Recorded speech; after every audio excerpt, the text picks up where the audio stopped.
গজ কাপড় দিয়ে এত সুন্দর একটা পাকিস্তানি স্টাইলে ড্রেস বানিয়েছি, সেটারই ডিটেলস থাকবে আজকের ভিডিওতে।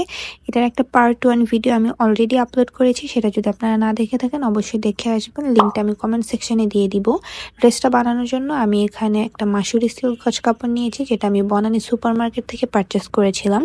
আর এই কাপড়টার প্রাইস ছিল 300 টাকা পার গজ। আমি এখানে 2.5 গজ কাপড় নিয়েছি ড্রেসটা বানানোর জন্য। এটার সাথে একটা ইনার লাগবে, কাপড়টা একটু পাতলা। আর এই লেসটা নিয়েছি। আর এটা হচ্ছে আমার ড্রেসের ফাইনাল লুক, যেখানে আমি নেক পোর্শন থেকে পুরো ড্রেসটাতে একটা বর্ডার দিয়েছি, এরকম পার্পল কালার এর বর্ডার।